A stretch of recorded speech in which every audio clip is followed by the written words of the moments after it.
Welcome, everybody. How is everyone doing? You're all well fed. You've got some liquid in you.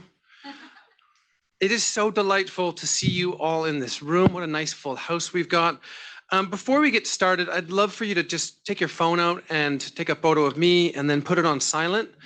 You don't have to do the first part, but the second part is a requirement. You can have it on, but put it on silent. That'd be appreciated to not distract our wonderful speakers. I want to acknowledge the people of the Kulin Nation, the traditional custodians of the unceded lands on which we're gathered here today. I want to pay my respects to elders past and present.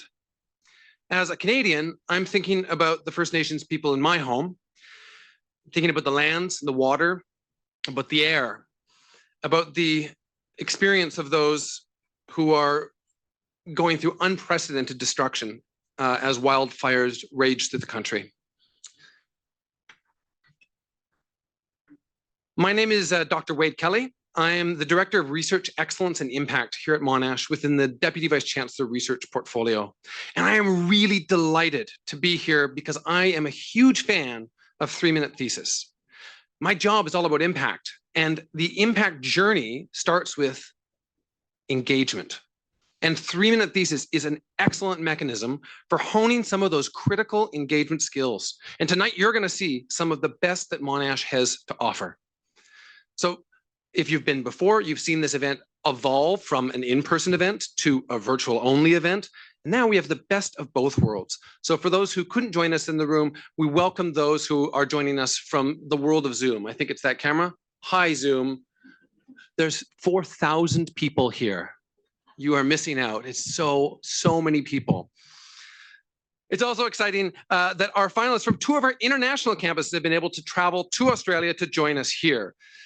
And every year this event grows and grows, and you have a part to play in growing it to make it even bigger next year. So please share this event on social media and tell your friends. If you're a supervisor, encourage your students. It is a great opportunity. I always leave so inspired and in awe of the talent and the projects that are happening here across Monash. I'm sure that our judges are going to feel a similar feeling today. And I'm going to introduce you to them now, because you're about to make, the folks right there in the first 2 rows are about to make your jobs very hard. First off, just a wave. You can turn around if you want to, it's up to you, but at least a wave. Fabian Moroni, he's the Chief Marketing, Admissions Communication Officer and VP at Monash University. Since 2017, he led Monash on its journey to further advance its data, digital, and differentiation aspirations, and has driven the development of award-winning campaign and the disruptive campaign. If you don't like it, change it. Give your a round of applause to our first judge, Fabian Moroni.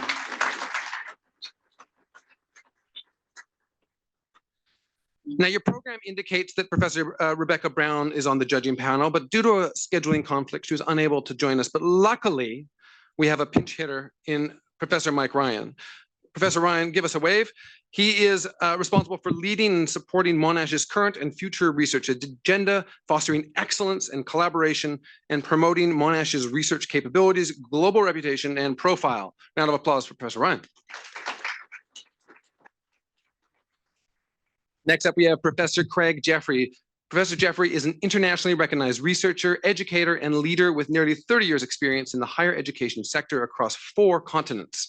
As Pro Vice Chancellor International, he leads the university's international engagement, including the development and implementation of the university's international plan, which will expand Monash's international reach and impact. Maybe next year we'll have 5 or 6 people joining us from other countries. Maybe? Give us a wave and a round of applause, Professor Jeffries. And Professor Jeffries just joined us, so this is an exciting opportunity to get to know some of our amazing PhD research.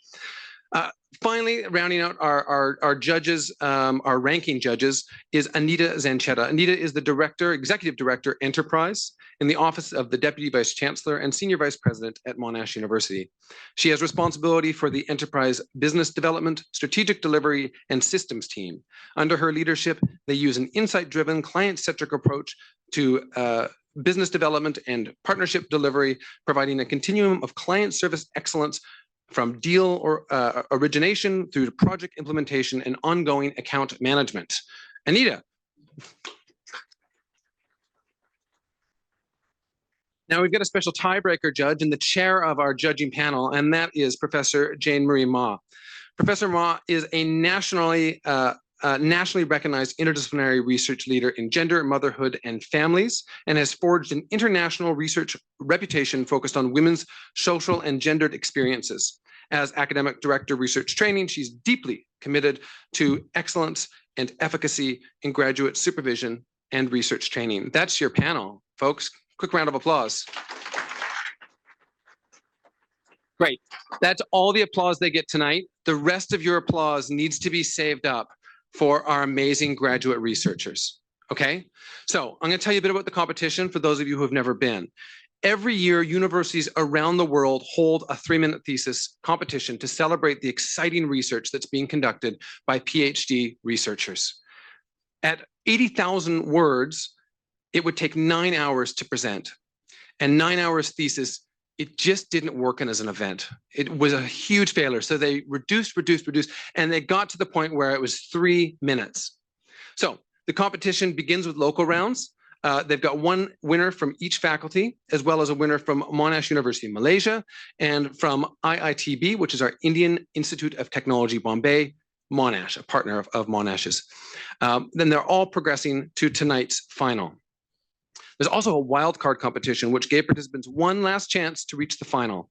And the wildcard winner of that competition will also compete tonight. Now, tonight's winner will take home $5,000 and will go on to compete at the virtual Asia Pacific 3MT competition representing Monash. The runner-up will win $2,000. And the People's Choice, as voted by you at the end of the presentations, will get $500 courtesy of the Monash Graduate Association. And if you don't think we're serious about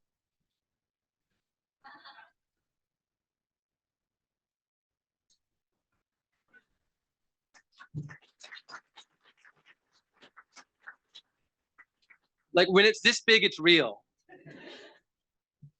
All right, so what do they have to do? How many people have been to 3MT before? Round of applause or hands up, hands up. Okay, who's never been to 3MT before? Who's never raised their hand before? All right.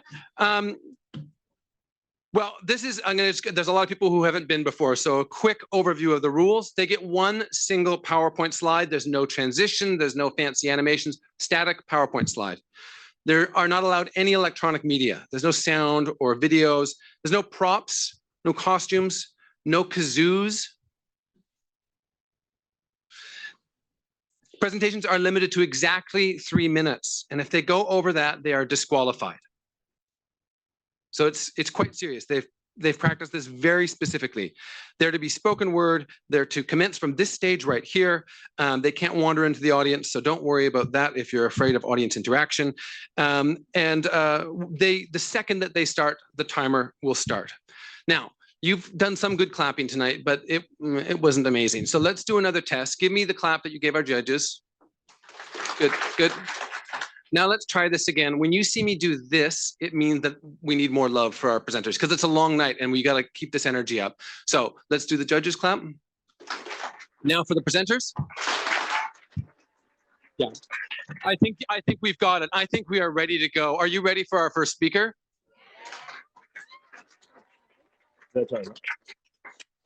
All right, I am very pleased to kick off tonight's 2023 3-minute thesis competition with Simon Zhou from Education, the Development of Critical Consciousness in Academic High Achievers. Simon, over to you. No, okay, perfect. Yeah.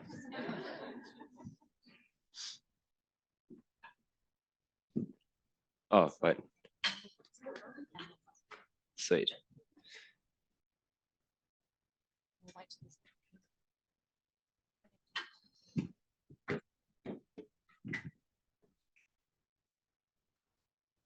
Whatever.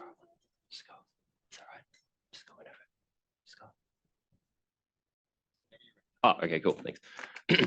In the 2010 film Despicable Me, we followed the journey of the supervillain Gru away from a career of evil and towards a path of goodness. In contrast, in the acclaimed television series Breaking Bad, we followed the journey of Walter White, a brilliant but docile chemist who utilizes his remarkable talent for his own personal greed and gain. Across both stories, we see how the prodigious talents of the protagonists are either applied towards societal good or evil. How then do we ensure that our most gifted and talented students follow the path of Gru towards social responsibility instead of going down the more self-serving path of Walter White? The role that education plays in the moral development of talented individuals is complex and incredibly important. That is why my thesis focuses on how academic high achievers develop interest in issues of social justice. I used to work as an English teacher at an academically selective secondary school in Australia. During my time there, I met many middle school students who are aware of and interested in challenging issues of social injustice. These issues range from confronting student bullying to combating climate change. However, by the time these students reached senior school, it seemed as if they were no longer interested in these injustices. Doing well in their upcoming examinations now predominated as their primary focus. In turn, I wanted to understand how schooling influenced the way these academically talented students engaged with issues of social justice. The results from a survey of academically high-achieving secondary school graduates reveal that these students were able to critically reflect upon a range of different social issues. Academic high achievers were able to think critically about issues regarding race, gender, and class discrimination. However, the survey also revealed that many academic high achievers did very little about the issues that they understood so well. Many of these participants pinpointed their senior secondary school studies as a potential cause for this lack of action, viewing them as a time-consuming process that did not reflect real, authentic learning. We are therefore left with a strange phenomenon. Despite their mastery of the curriculum, the academic high achiever sees little value in what they are studying beyond it as a means to an end. As a result, we may question the effectiveness of the current curricula as a method of producing capable and socially responsible citizens. In addition, many of the participants also emphasized the significance of a multicultural and diverse student body as a motivating factor for challenging social inequalities. The results from this research show that the pathways we lead our most gifted and talented students towards are always worthy of scrutiny. It is of imperative importance that we critique the lessons we impart on the academically talented via our school curricula. In addition, the accurate identification of giftedness in more marginalized groups could also promote the development of critical consciousness in academic high achievers. Overall, this research highlights the importance of education in affecting social change. More importantly, the understandings of social justice that we, as educators, pass on to our most talented individuals is one that we should never underestimate nor overlook.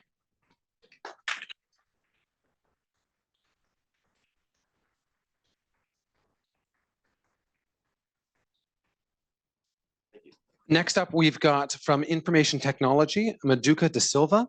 Move like this, dance education for people who are blind or who have low vision. Madhuka, come on up. Can I? Yeah, we can hear you. Put your hands together for her.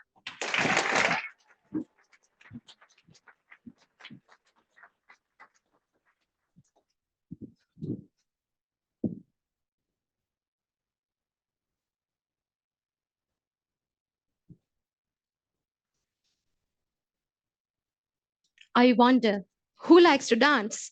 Who can dance well? I like dancing. Dancing makes me relaxed and improves my health. This is true for many recreational body movement activities, such as sports and martial arts. Again, I confidently say I can dance because I learned from many great teachers. Yet, most of the time, learning body movement is about relying on visual demonstrations, making you move like this, copy me. But those visual demonstrations are challenging for people who are blind or have low vision, which is impacting the health and fitness of 36 million blind people worldwide. Well, as a researcher and as a dancer, I could straight away design technology-based solutions. But first, as human-centered computing researchers, we aim to design right solutions to right problems. So we used a co-design approach by conducting surveys, interviews, group discussions with 25 blind people and 14 teachers. And based on a qualitative thematic analysis, we identified two key challenges. One, words don't do justice. Teachers find it difficult to provide detailed verbal instructions. Two, there is no visual feedback for blind people. We as sighted people look at mirrors for confirmation. Well, these findings help us realize the solution space of multi-modal technologies. That is to use a combination of non-visual sensors such as sound, touch. To do this, we are tracking body movement of teachers and presenting those details that cannot be explained through verbal instructions. For instance, when I'm trying to move my hand from point A to point B, I start to feel a vibration providing feedback on the accuracy of my direction. So we are mapping sound and vibrations to qualities of body movement such as direction, speed, and strength. Well, that's just one example. In summary, participating in body movements such as dance improves people's creativity, social interactions, health, ultimately leading to better quality of life. My research is to take one step by co-designing so that 36 million blind people don't feel that they are excluded from body movement activities. Thank you. Thank you so much.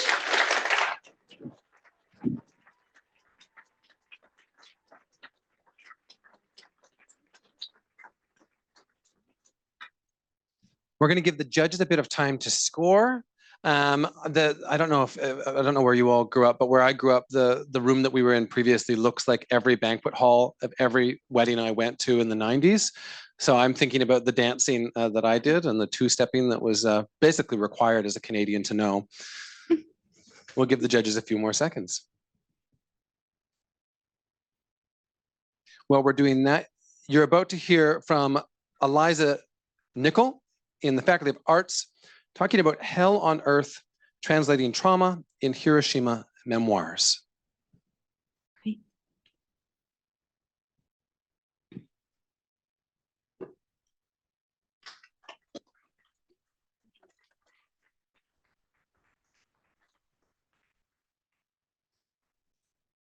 So there I was. I was sitting across from this sweet little old lady as she told me her story. 78 years ago, almost to the day, she survived the atomic bombing of Hiroshima. Moved to tears, I asked her, what can I do? What can people do to help ensure that what happened at Hiroshima and Nagasaki doesn't happen again? She held my hand, looked me in the eye, and said, tell our stories. But how do you describe the indescribable? And how do you translate the ineffable? Well, with my research, I've developed an approach to translating Japanese language accounts of trauma into English with a focus on Hiroshima survivor testimonies. I use translation as a tool to help the survivors to tell their stories. And the whole process starts with understanding just how their trauma is manifest within their writing. Try to imagine it. What they saw on August 6, 1945 was so horrific that many say that to this day, it is all that they see when they close their eyes. Yet it was so unfathomable that many struggle to find the words to articulate what they saw. In my analysis of their testimonies, I found that metaphor and simile plays a central role in their ability to put the atrocity of their trauma into words. Survivors couldn't have told their stories without recourse to metaphoric imagery because metaphor is a fundamental part of human understanding. Humans grasp the unfamiliar only by comparison to what is already known to them. So the survivors turn to imagery from their own culture, to monsters and ghosts from Japanese folklore or depictions of the deepest circles of hell from ancient Buddhist scrolls. Anything to give shape to and make tangible their experiences. And just like each survivor experienced the bomb differently, so too is the way that each survivor writes about the bomb. And for the translator, that means that the translation approach needs to be specifically tailored to each individual survivor writer. And that's really important because as the translator of these texts, we have an ethical obligation to preserve the individual experiences and the individual voices of the survivors. My research highlights the importance of giving these texts an afterlife through translation. Translation allows a text to be seen and read and understood by a future generation, and testimony offers a vital insight, not just into the historic facts of an event, but into what it felt like to be at the very center of such an event. As the average age of the A-bomb survivor now surpasses 85, and as the doomsday clock strikes 90 seconds to midnight, it is more important than ever that we listen to their testimonies. We need to tell their stories. Thank you.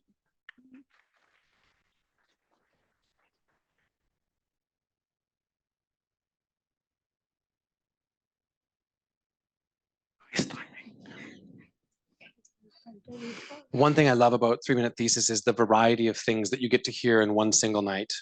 And you are about to go on a roller coaster of emotions and learning. There's such a diverse program here.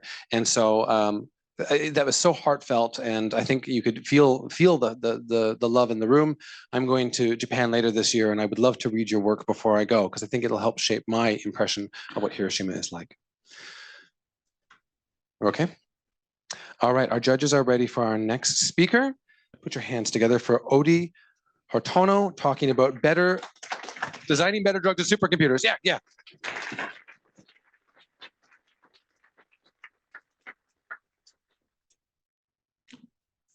Do you remember the last time you come home from IKEA with a new desk? You plop down, you toil away for a couple of hours. And if you're like me, you end up with a very wobbly desk and a loose screw somewhere. Now, imagine building the same desk, but with just the brochure picture, no manual. And if you get the fit wrong, it's not just another trip to IKEA and an excuse to get more delicious meatballs, but it's potentially dangerous side effects. Sounds stressful? That's the life of medicinal chemists. We build drugs in the lab to flick switches in your body called receptors. And there's a catch.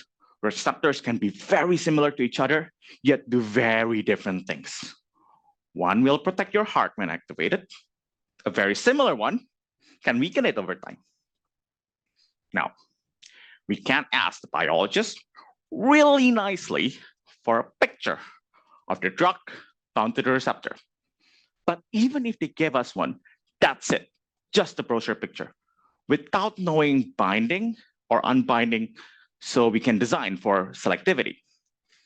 Now, wouldn't it be nice if we can just go on YouTube and then watch drugs bind? My research does exactly that. We want to turn medicinal chemists in the lab from IKEA man number 1 to number 2 using the power of supercomputers. We use a method called PACS, running powerful atomic simulations of drugs and receptors to uncover the complex binding and unbinding of drugs and receptors. In the end, we basically get a video so we can see how bits move and fit, so we can distinguish between very similar receptors. My current case is a selection of adrenaline receptors, helping design prostate drugs that doesn't stop semen production. And there is many other cases for this.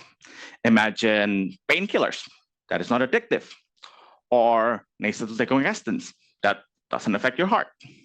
In short, my research helps make sure that next time you take a drug, you don't end up wobbly, like my desk, or with a loose screw. Thank you.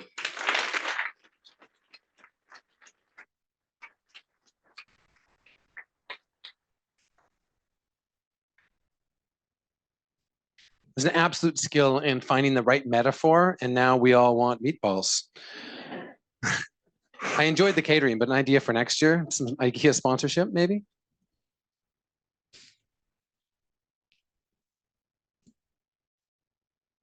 By the way, Odi is from the speaker you just heard from is from the Pharmacy and Pharmaceutical Sciences faculty.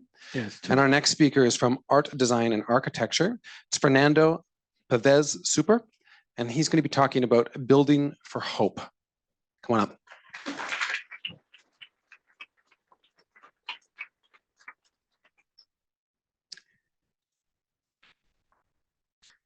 Did you know that the construction sector is the largest carbon emitter, resource consumer, and waste generator in Australia and in many other countries?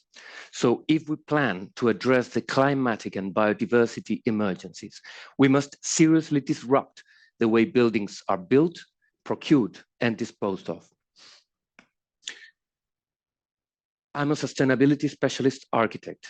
For the last 12 years, I helped organizations reduce their carbon emissions, but I realized that we are not even scratching the surface of the kind of change that needs to happen around buildings to ensure a safe transition into a world with a changing climate.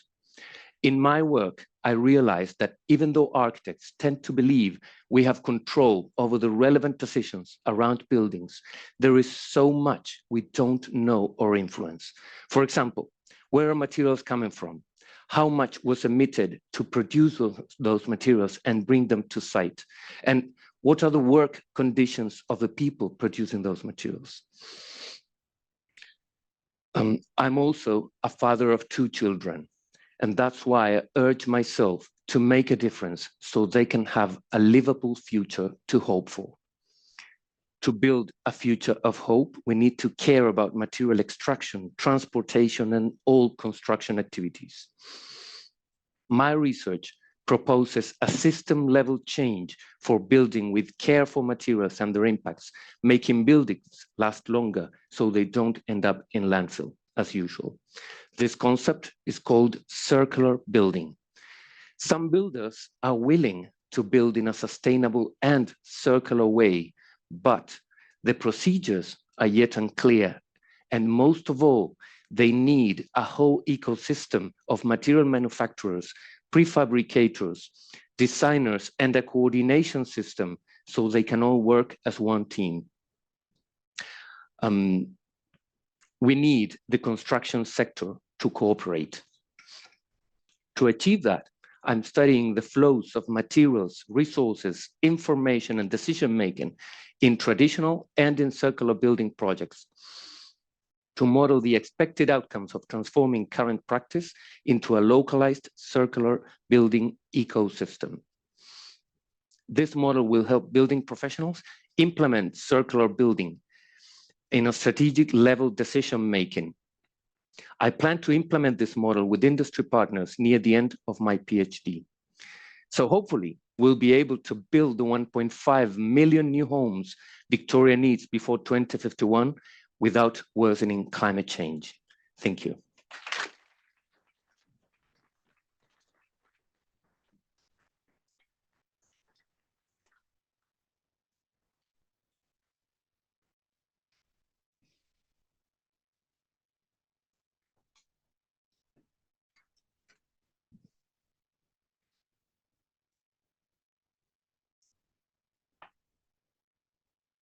I think a lot of people focus a lot of time on their slide. Mitko Oldfield, who you're about to hear from in the Faculty of Science, I hope you spent a lot of time deciding on your title because it's very good. Why is my devicey spicy? Mitko, come on up.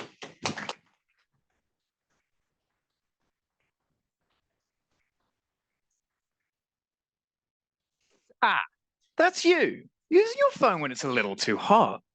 But why is your device spicy? He said the title. Your phone heats up because the circuits inside rely upon the flow of electrons. An electron flows from point A to point B, carrying charge whilst doing so. Hey presto, electricity. The problem is electrons aren't very good at flowing without bumping into stuff. And every time they bump into something, they waste energy in the form of heat. Now let's take that phone of yours and scale it up 1,000 times, and then a few thousand more. We now have a data center. 1,000,000 times the power, 1,000,000 times the fun, 1,000,000 times the heating. Almost half the energy that goes into data centers is just used for cooling. And we have 287 of those bad boys in Australia alone. Worldwide, data centers consume more energy than Sweden and account for 1% of total global emissions. But how do we stop this? I hear you cry. Well, fear not, audience. We have a solution.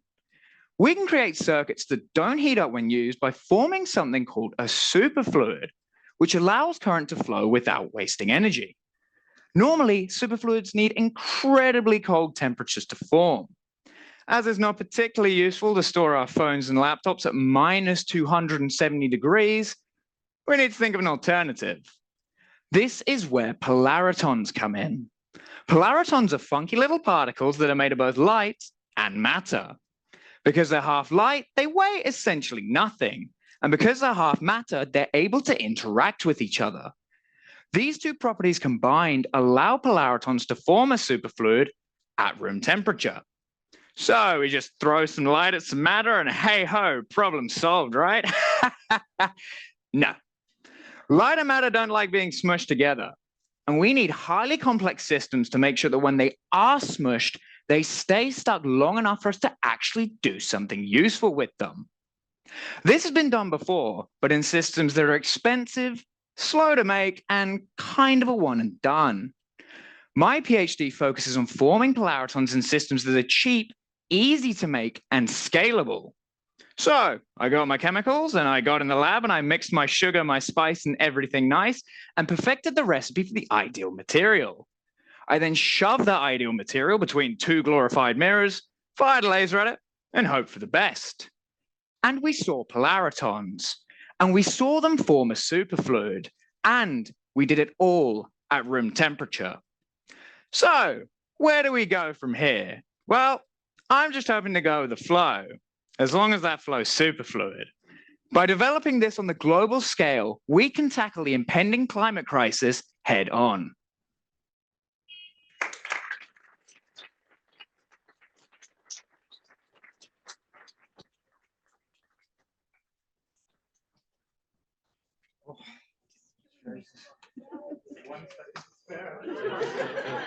Close call.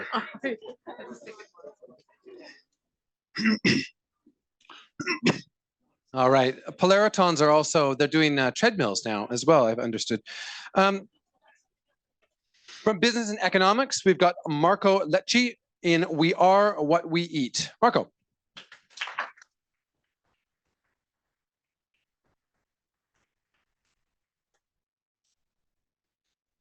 You see that half-naked man in the photo? Well, that's my grandfather. Show the photo and ask anyone to guess his nationality, and chances are they'll say Italian. You know why? What other nationality would eat pasta from a bucket? You see, when it comes down to pasta, Italians practically own the game. But despite its simplicity as a dish, not everyone knows the rules on how to cook it like the Italians do. So let me give you a real example here. When I was in the early stages of dating my Irish girlfriend, she decided to cook some pasta for us. Now, picture this. We're cooking, having a chat, and all of a sudden she takes the spaghetti, breaks it in half, and tosses it into boiling water. Mamma mia. I almost dropped that on the spot, honestly. You see, breaking spaghetti is considered to be a crime against Italian cuisine, a bit like pineapple on pizza. It is said in Italy that every time you do it, an Italian grandmother dies. Then she asked me why I got so upset. But that got me thinking, why are certain food and culinary traditions so important to different cultures? Italian got pasta, Japanese sushi, for example. Why we eat what we eat? And what does it tell us about who we are? This is where my exciting research comes into play. You see, to answer this question, I searched archives all over the world and collected thousands of cookbooks and recipes dating all the way back before the Middle Ages until today. Using artificial intelligence, I analyzed ingredients, techniques, and tools used in each of these single recipes across different time periods and different countries. I found, for example, that before 1600, all people in Europe were pretty much eating the same recipes, no difference whatsoever between countries. I discovered when and why we started combining certain ingredients together. For example, meat and spices. And there's more. This is just the beginning. For the first time, I've developed a quantifiable measure of culture that allows me to effectively study how different cultures have evolved and influenced each other. For example, through migration. And this is very important because food holds the power to shape history and transform societies.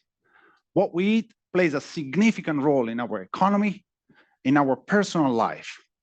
In fact, culinary traditions have a massive impact on our health and our environment. So it is even more crucial to understand the origins of what we cook and eat every day.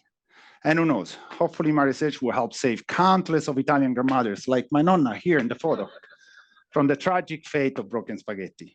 At the end of the day, we really are what we eat. Thank you.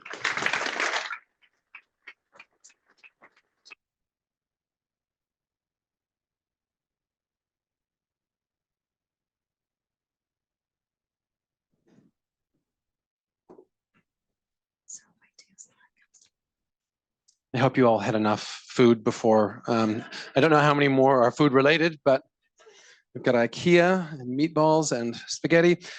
All right, I think our judges are almost ready. Our next speaker has come all the way from Malaysia for this competition from the School of Engineering. So we're really excited to have you here.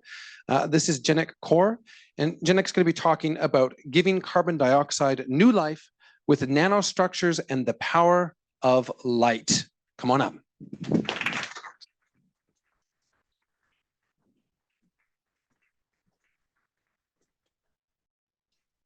Okay, I must confess, I am nervous, not because you're staring at me.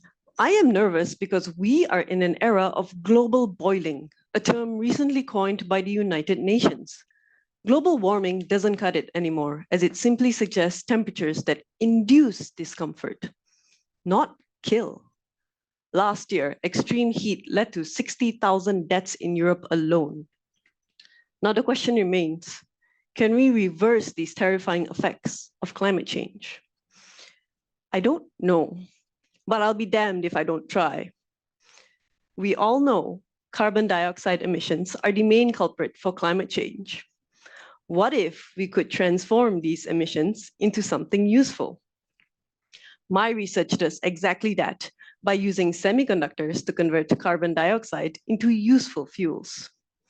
This strategy, dubbed artificial photosynthesis, works by employing light energy from the sun and electrons found in the atoms of semiconductors.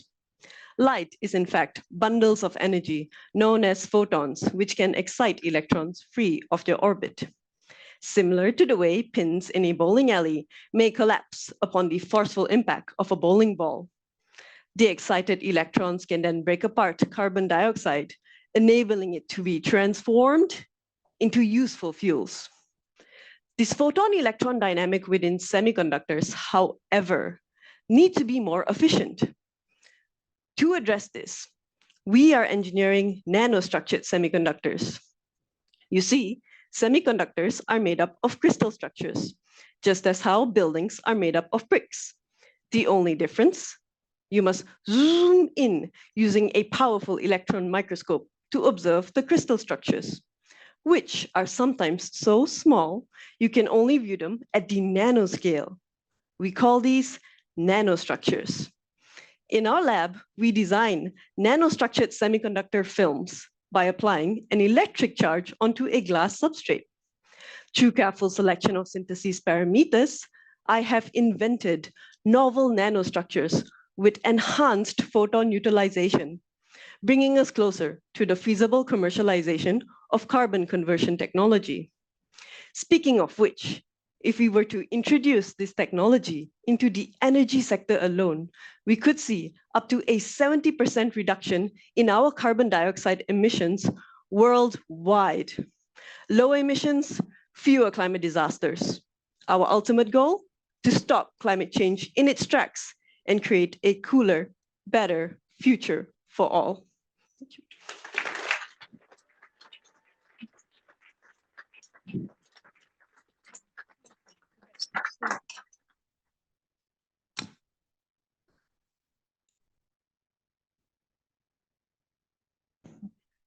All good? Yeah.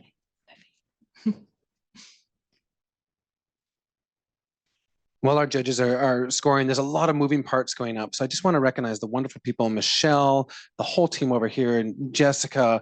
We'll give credit to everyone, but it's just fantastic. There's a lot of work behind the scenes. So Jessica and Michelle particularly, just a huge amount of work. All right, our next speaker is from Medicine, Nursing, and Health Sciences. It's Lauren Alesi, talking uncracked eggs preventing chemotherapy-induced ovarian damage by blocking Puma. Canadian differences. Welcome. Come on, put your hands up.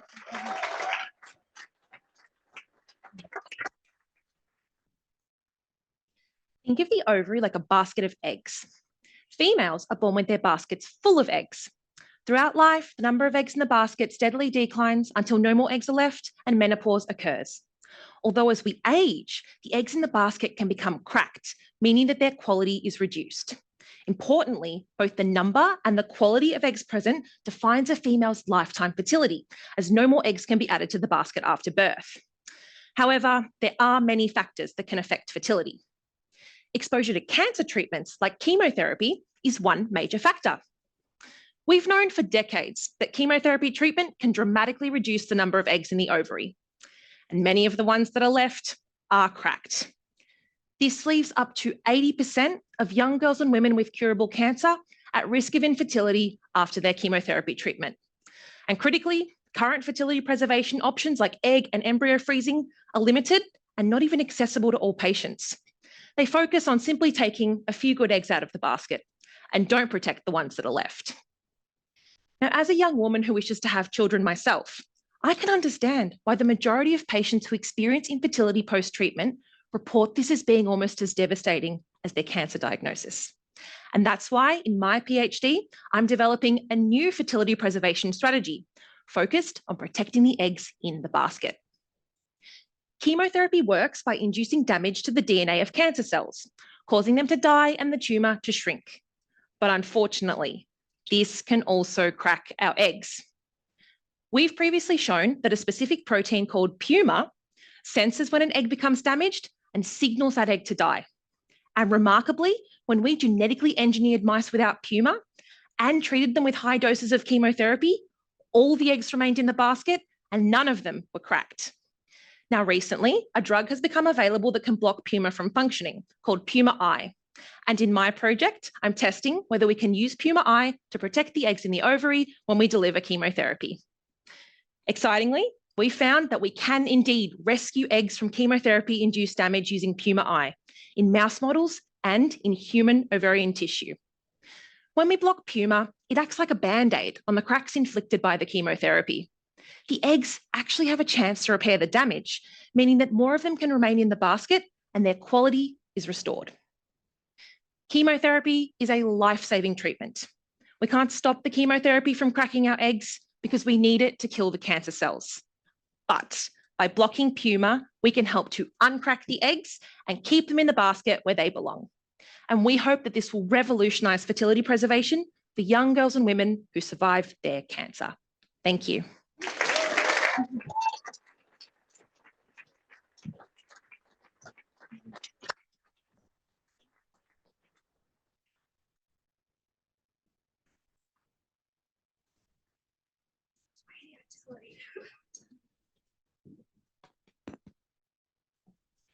We've got just 3 speakers left. The other 2 people at the table here, Mark and Rebecca, also deserve a round of applause. Lots of, yes. Lots of energies and efforts putting this room together. And that's not even to mention the person who has to water these plants. I mean, it's a lot of work. I think our judges are almost ready. So coming from IITB, which is in India in Bombay, IITB-Monash in the engineering school is Jaydeep Das, talking mini shelters for mega immunity. Come on up.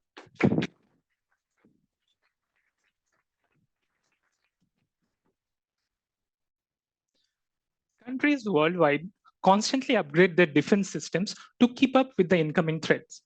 They recruit cadets and expand their army bases to strengthen their nation's security. Now, what if the same ideas were applied to our body's defenses, especially in high-profile threats such as cancer? Immune cell therapy is a new type of cancer therapy that works similar to the armed forces. It involves harvesting the T cells, which are a subtype of immune cells, from the patient's body and the increasing of their number in the lab. More functionally competent T cells are then reintroduced into the patient's body to destroy the cancer cells as well as to boost their immunity. Sounds simple, right? The success of this strategy, however, hinges on the ability to economically produce a large number of T cells outside their native environment. This is precisely where my project comes into play. I am developing a customizable growth promoting platform, which are also known as scaffold, that has a unique structure and a porous architecture that mimics the natural environment of the T cells. This porous scaffold allows efficient nutrient and gas exchange among the cells, and at the same time allows the cell to group up, talk to each other, and grow in large numbers. Through extensive testing and experimentation, we have been able to show that our scaffolds are compatible for the T cell growth, activation, as well as proliferation. Moreover, our scaffolds are easy to produce and handle. Our goal is to either retrieve the cells from this scaffold or implant the cell-laden scaffold back into the cancer patient's body to restore and rebuild the natural protective mechanism. I think of my scaffold as boot camps or training grounds where our T-cell soldiers will be trained, as well as they will be equipped with the right kind of weapons to win war against this ruthless enemy.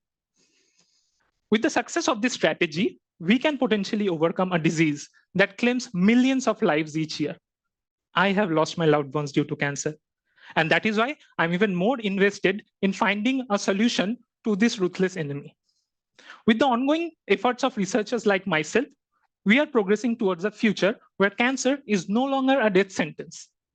And I am hopeful with my efforts, we will be able to defeat cancer once and for all. Thank you.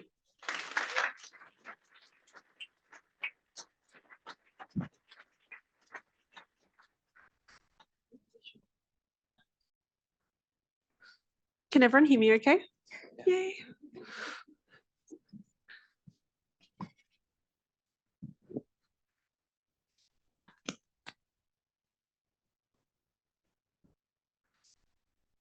All right.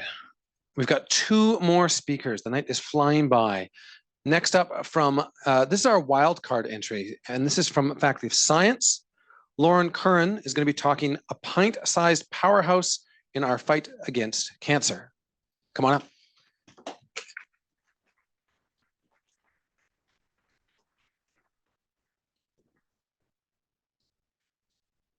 This is Amity, a fearless, fun-loving little girl who dreams of one day becoming a scientist. But at 4 years old, her bright personality started to fade. The spark in her eyes gone, Amity was drained of energy, having staring spells and losing her balance. To blame? A cancerous tumor on her brainstem, inoperable and resistant to chemotherapy. Despite grueling radiation treatment, Amity deteriorated, experiencing locked-in syndrome. Imagine being fully conscious as your body slowly shuts down. You lose the ability to eat, to speak, to move, a prisoner in your own body. This was Amity's reality. Her final 3 weeks were spent scared and trapped in the dark, unable to even open her eyes. After 18 months of bravely fighting, Amity's life was tragically cut short at 6 years old. She will never grow up to become a scientist. This story is far from unique. 1 in 5 children will not survive a cancer diagnosis. Those who do suffer lifelong repercussions from the toxic treatments they've endured. Despite years of research, our odds against many cancers have hardly improved, and this needs to change.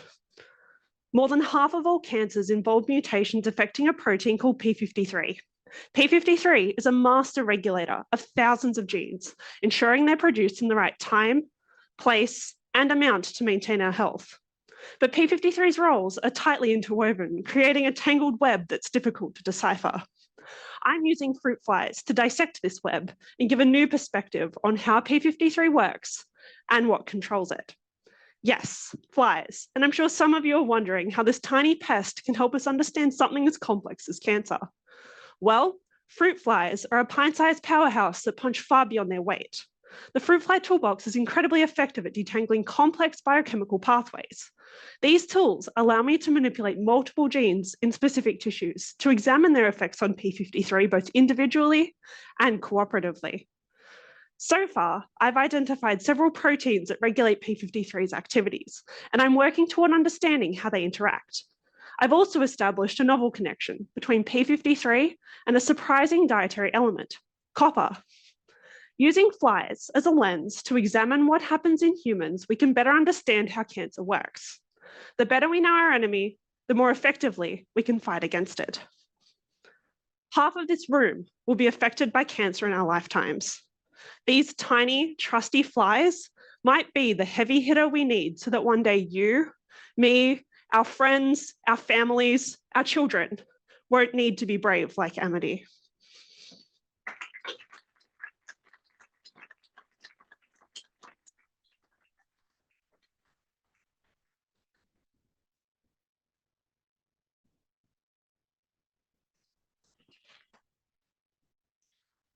So this is our final speaker for the 3-minute thesis program. What's going to happen after this is our judges are going to take off, but they're not going to go too far, but you won't see them for a bit. They're going to make some decisions, some very hard decisions, I suspect. And when they're doing that, you're going to have 3 minutes to be doing the audience choice. I'm going to give you more details about that in a second. But I'd love for you to put your hands together for our final speaker of the night. This is Fergus McLaren from engineering talking plasmonic. I practiced the second word so much, but not the first one. Plasmonic catalysis. There we go. A bright idea to tackle CO2. Come on up.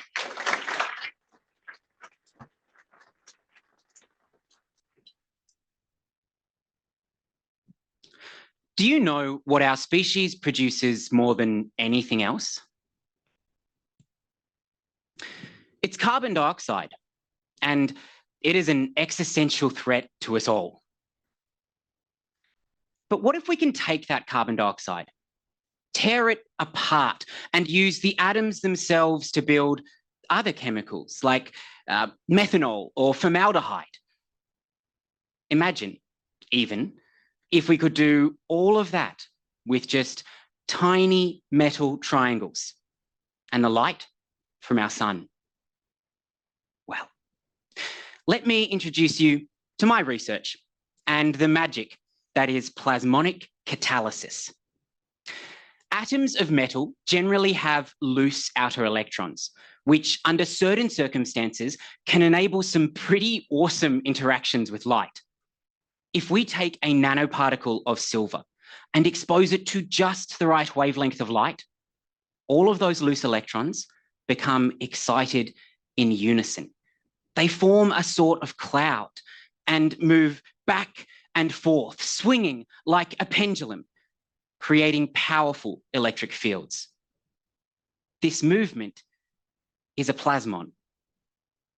Now, I make triangular nanoparticles, like this one, right here, because at their tips, the plasmon has hotspots, as you can see in the yellow, areas where the intensity of incoming light is amplified by up to 500 times. These silver nanotriangles, they are excellent at capturing light. To harness that energy, we then add platinum to the system.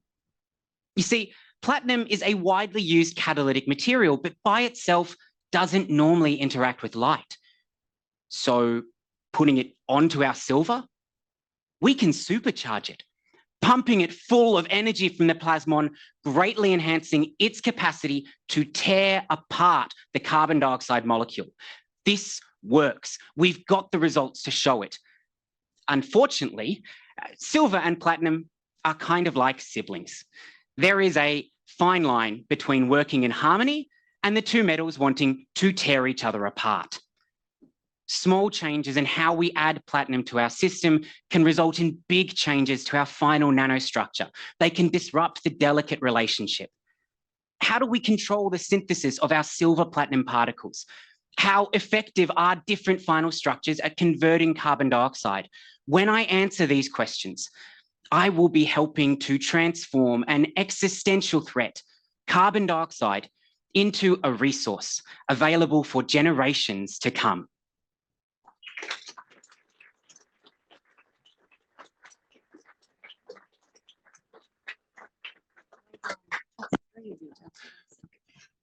Plasmonic catalysis. Did I get it? Everyone, plasmonic catalysis. No? Okay.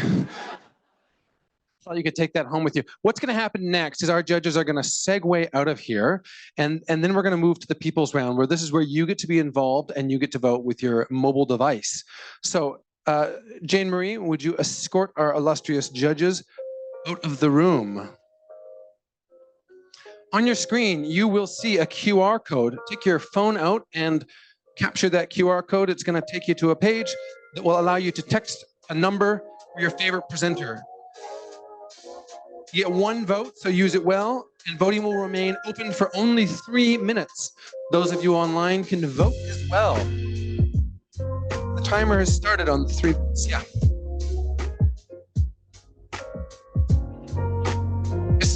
just hit send if it brings up the 3MT. Hit send and then vote. Thanks, Mark.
Instructions?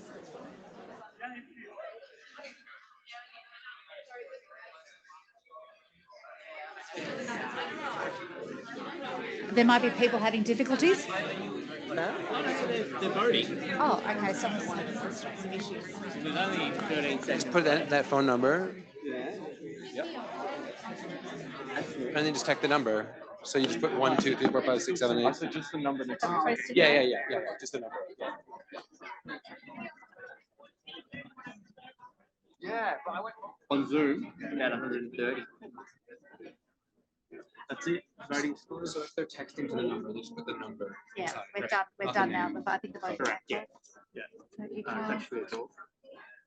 Oh, you can. Is there a way? Hold on.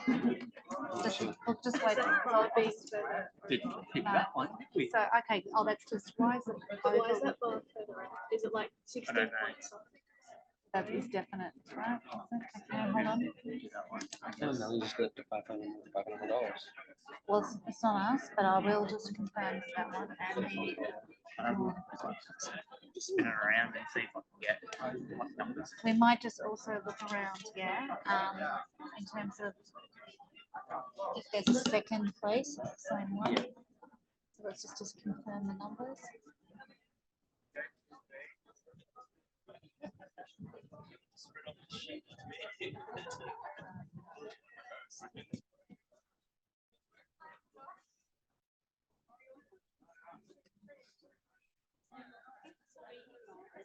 Yeah, it's close, so it's just close, sorry, it's just.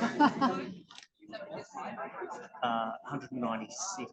So those of you who didn't make it in, the poll is closed now, so you can stop trying if you've missed it. Sorry. It's closed. 3 minutes. That's 3 minutes. Oh, well, we'll know for next year. No. 20. 32. 32. 31. So he actually won, and then she was so 30, so he was 30.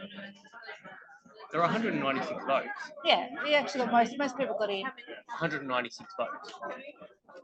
All right, I'll just go, I'll explain that over there.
Our judges have returned.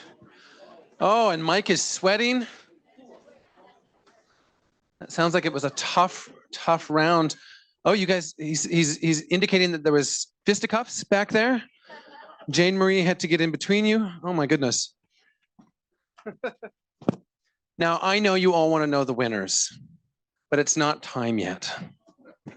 Because we've got another event called Visualize Your Thesis, and we're going to watch those 7 videos. I'm going to tell you a bit more about that, but before we do that, we need to give like Taylor Swift coming out on stage at the MCG. Round of applause for our amazing presenters.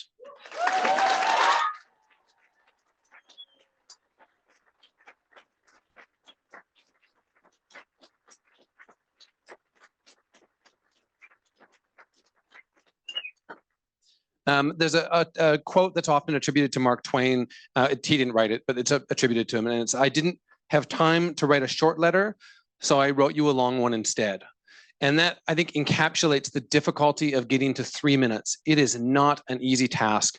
And Anita is nodding her head. Fabian's nodding his head. These are people who have to deal with this and do this all the time. It is so much more difficult to get to 3 minutes than to do 20 or 9 hours. So what you've seen today is incredible. And we saw, I think I've been to many of these over the years, and that's probably the best 10 I've ever seen. And I can tell that the judges had a difficult task. So thank you again to all of you for your hard work. One more round of applause.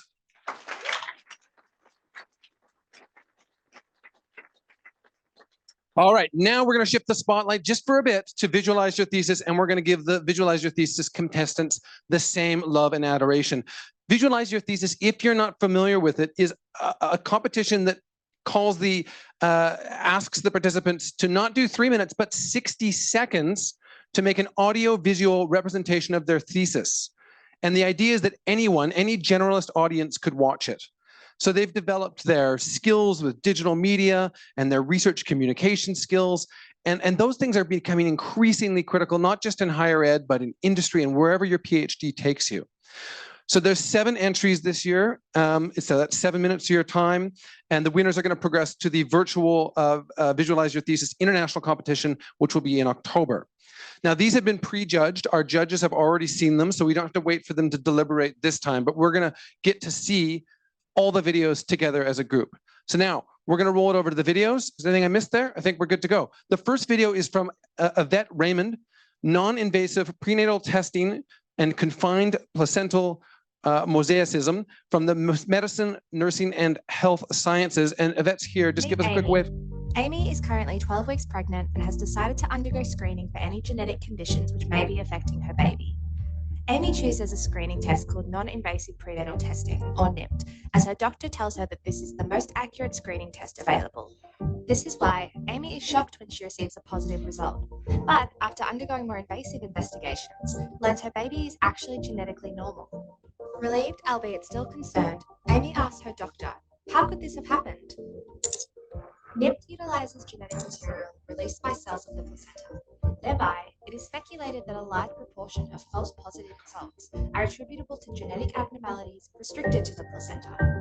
In my research, we aim to investigate this theory by sequencing placenta samples from women who receive false positive NIPT results. We can also assess whether any anomalies found in the placenta are associated with adverse pregnancy outcomes to determine if closer pregnancy monitoring may be indicated for women like Amy.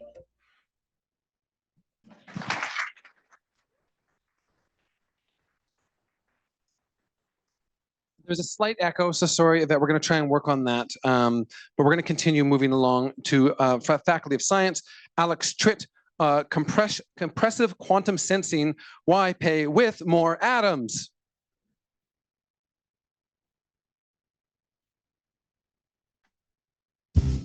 Alex here with the great proof of concept. Electrophysiologists like you want to research epilepsy by looking at the electrical communication in a group of neurons. But using traditional patch clamps isn't scalable and can destroy the cell. That's a lot of damage. Introducing quantum compressive sensing. Magnetic radiation from the neurons is sensed wirelessly by absolute zero. Now that's cold. But wait, there's more. The mathematical magic of impressive sensing means we save on valuable quantum resources. It's also tough on noise, so your signal will test it as new. Follow this research now.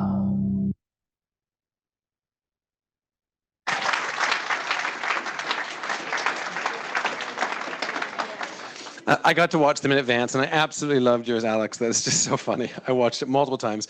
From the Faculty of Engineering, this is Paul Mikalski's Australian Native Fruits and Their Products and Preservation.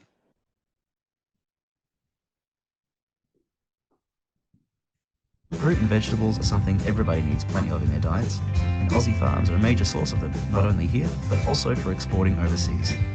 But climate change is making this sunburnt country even harder to grow food in, and it's becoming harder to make those nutrients available to everyone, especially given how quickly fruit and veg go bad. Lucky for us, there are fruit and veg that are native to Australia in the first place that thrive in droughts and floods. Trouble is, no one really knows the best ways to process and preserve them so that they last a long time, but also keep the qualities they have when they're fresh. In our research, we're freezing, drying and doing all sorts of processing methods on Australian native fruits to see what sets of conditions find the right balance, helping them last long and get into supermarkets, while costing as little as possible, and losing as little as possible of the nutrients, antioxidants, flavours and colours that make them so interesting. So that when you go to the supermarket, you start to see more of these uniquely Australian, climate-tolerant fruits.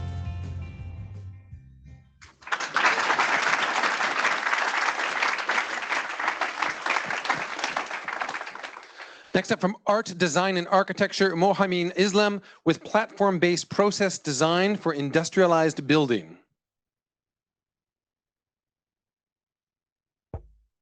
This is a traditional construction scenario, which is highly fragmented and suffers from low productivity, unlike manufacturing.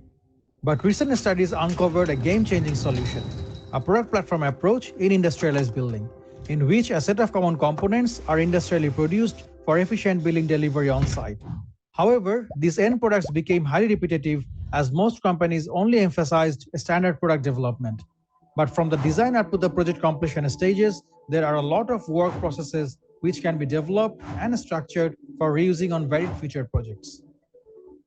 In my research, I am analyzing the work processes of a live prefabricated building project in Australia and developing a method to structure them as process modules. The research outcome will be an efficient process platform that can reconfigure and reuse these process modules to produce a range of high-quality future products, increasing productivity as well as product variety in industrialized building.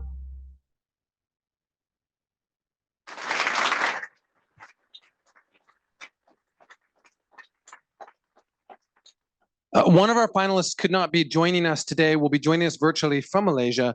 And we've got the camera facing now on the audience for the people on Zoom so that Vanny can see you. So this is Vanny Julianti doing from Science, the School of Science in Malaysia, the Evil Twin Explorations of Below Ground Microbes. Looking alike but yet different, rice is facing a great challenge by its twin sister, the weedy rice. Early seed shattering and better nutrient uptake in weedy rice leads to a great loss in the field. Overall, this evil twin can threaten global rice production and our food security. So, do the tiny friends below the ground provide weedy rice with its superpower to outcompete cultivated rice? My research aims to address this issue by exploring the below ground microbes. Series of DNA analysis and computer work were used to deduce groups of microbes that are friends or foes in both rice plants. Understanding microbial friends can give us hope to better combat the weedy rice invasion. Let's save our rice!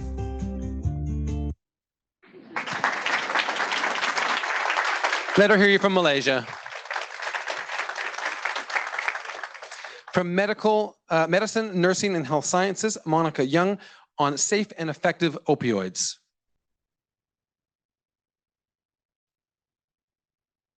Opioids are strong painkillers. These may be prescribed to you if you have pain. But what if taking opioids in the long term caused potentially fatal side effects like addiction, opioid overdose, and even death? In fact, in Australia, 150 people are hospitalised and 3 people die due to opioids every day. So how can we make sure opioids are prescribed safely and effectively to treat pain? And this is what my research aims to achieve. My research involves analysing real-world data of nearly 700,000 Australians prescribed opioids to understand the prescribing patterns and patient factors such as age or pre-existing medical conditions that might affect treatment outcomes. These findings can help doctors to provide the best treatment, improve patient health, and ultimately reduce harms in our society.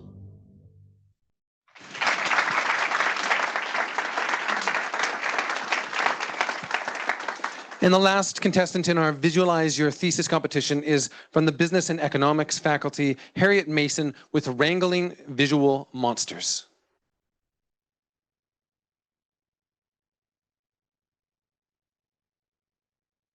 My thesis is on spatial temporal uncertainty visualization, which is a set of words that sound very scary, so I promise you will not have to hear them again. Instead of scary words, I want you to think of a cute little piece of information that you need to visualize. This seems easy enough, but now imagine you have lots of these little pieces of information, and you also need to communicate their relationships with each other, which is hard because there are so many of them, and some of them are more reliable than others, and all of this is giving you heart palpitations because there's no way to include all of this in a single visualization.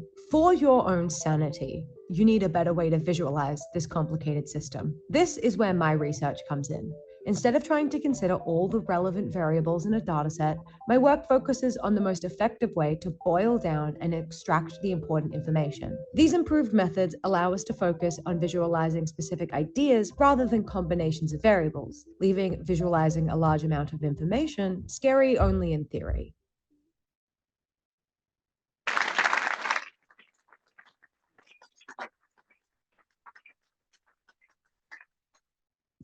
Okay, now I'm going to invite, there's just a few more things we've got to do. We want to see all those beautiful faces from the amazing videos, the faces behind the videos that you just saw. So I'm going to invite them to the stage.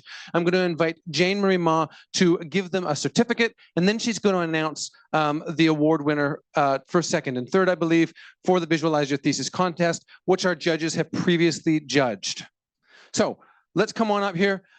Yvette Raymond.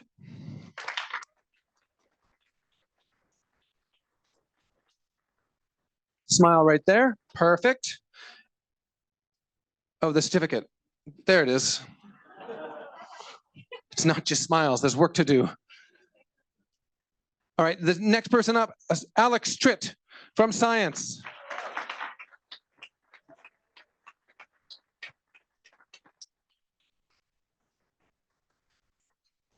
And sorry there wasn't a sartorial award tonight, but we do need to think about that for the future. This is amazing, very great.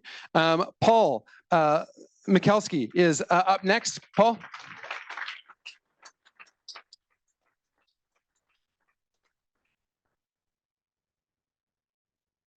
Mohamed Islam is up next. Come on up.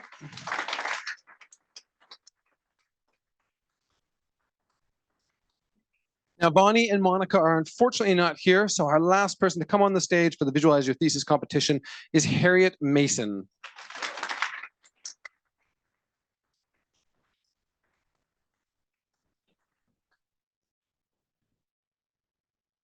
Now, I'm going to pass over this microphone to Jane Marie to announce the awardees. So we first want to acknowledge the fantastic work that you saw on display there and recognise the importance of that capacity to communicate really, really important and complicated ideas, groundbreaking ideas in such a spiffy and fantastic way to us. The digital skills on display were absolutely extraordinary, and that was confirmed by the digital experts at the table. So you really did a wonderful job, all of you, and it's fantastic to watch. I have the great pleasure of announcing third place, which is Yvette Raymond, for her work on pregnancy.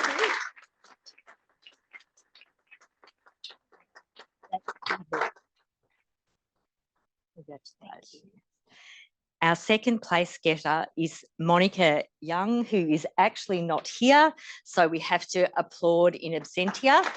No photos. And the winner of the first place of the VYT for 2023 is Paul Mikulski.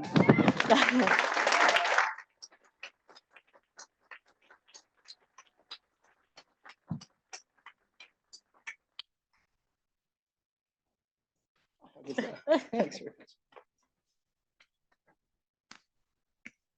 Fantastic. One more significant round of applause. It is fantastic. Thank you again for our Visualize Your Thesis contestants. We're going to push you, or are we going to stay on the stage? Okay, we're going to stay on the stage. Photo of all of you. This is your opportunity. Get your phones out. Thank you again. All right, now it is time for our 3-minute thesis. We're going to start with the certificates. So I'm going to invite everyone on stage and we're going to go through all the names. And then Jane Marie will tell us who our winners are.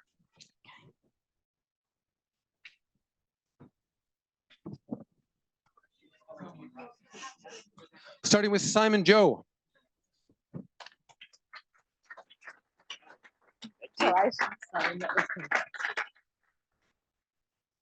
Madhuka de Silva.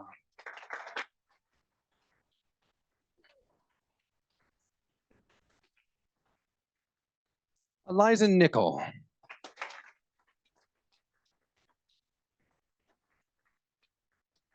Hartono.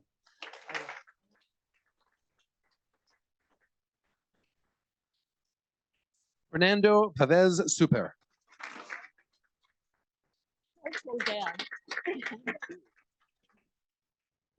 Mitko Oldfield.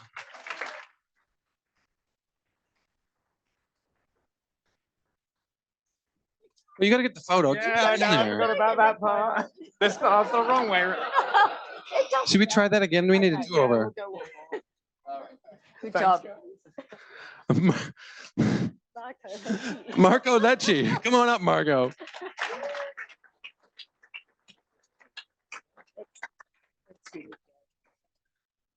Janak Kaur.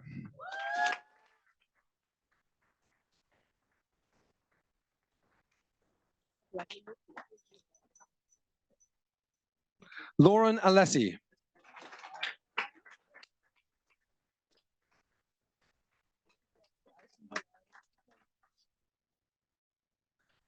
Jaydeep. Oh, you can get a photo with her.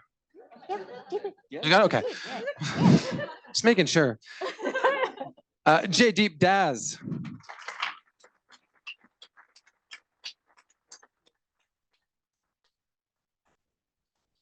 Lauren Kirn.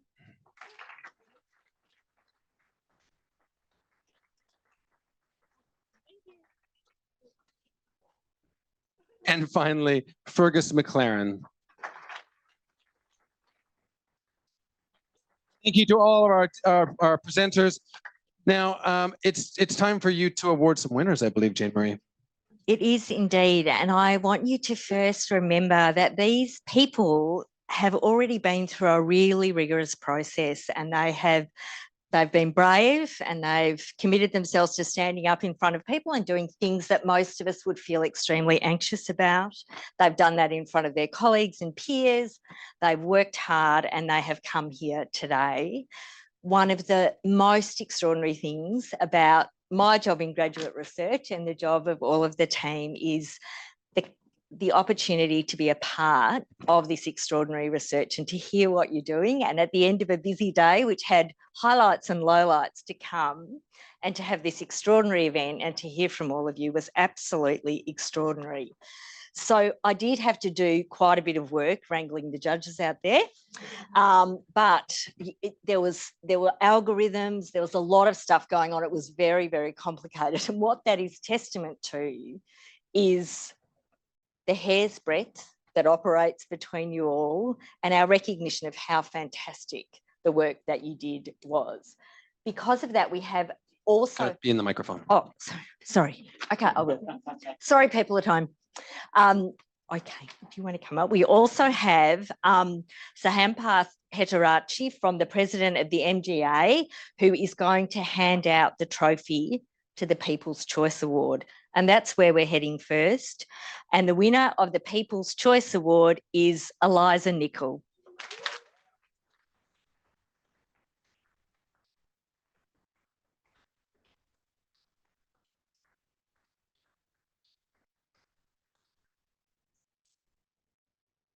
The 3MT runner-up for 2023 is Mitko Oldfield.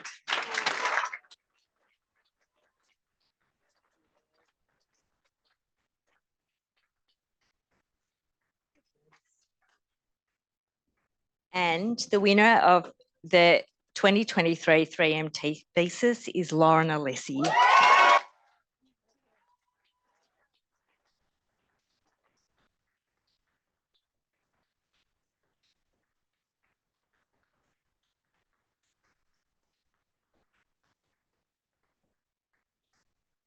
So before we move on, I do want you to put your hands together in a Wade supercharged cheer for all of our participants tonight and the fantastic work that they did.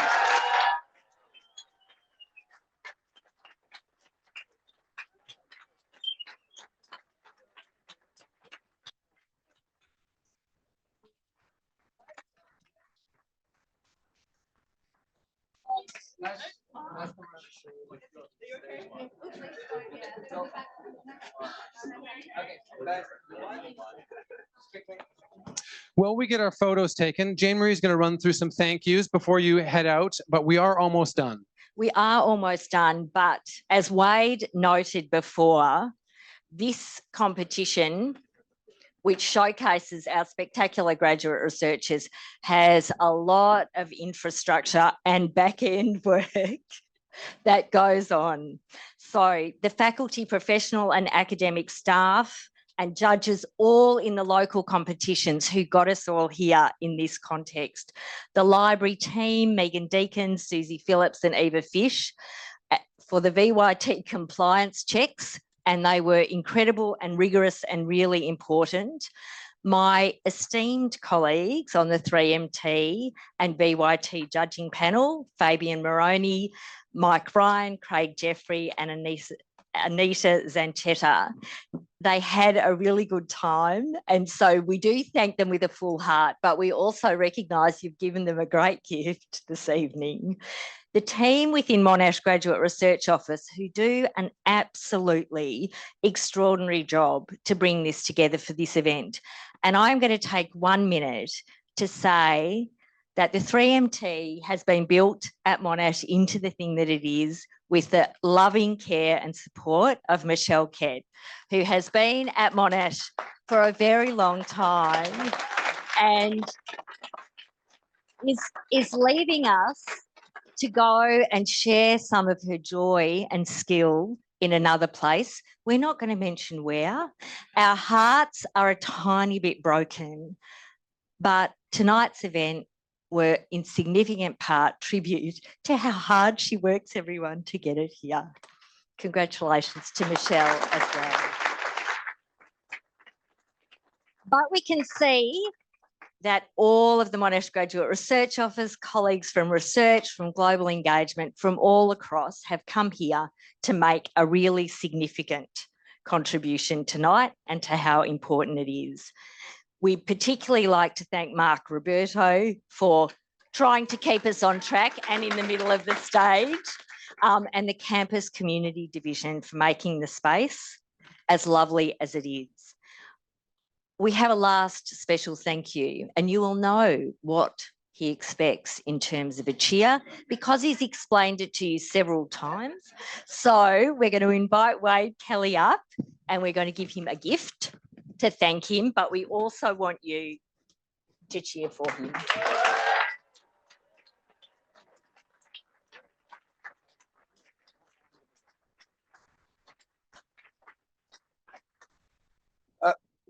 thank you so much. I knew one of the judges from last year's 3-minute thesis, and she got this, and she shared one of those chocolates with me. And then for the next several months, I was trying to search them down, and they were sold out at Cocoa Black. And it was supposed to be an anniversary gift to my husband, and I could not find them. So 3 months later, I was able to finally give them to him. Our anniversary is this Saturday, so I want to thank you so much for saving me on shopping. All right, so almost done. Paul is going to now be competing in the Visualise Your Thesis International Competition in October, so stay tuned on the socials to see how he does with that. We'll be announcing that through all of our social media channels. The 3-minute thesis winner is going to go on to compete at the virtual Asia Pacific competition. It'll be live September 25th with finalists announced on October 9th. Both competitors offer awards for the most viewed entries, so we'll need you to help us with that, right? We need you to click. Support our amazing speakers here. And finally, I just want to congratulate everyone here, congratulate you for being supportive of these wonderful folks, and tell your story and tell it well. Have a wonderful night.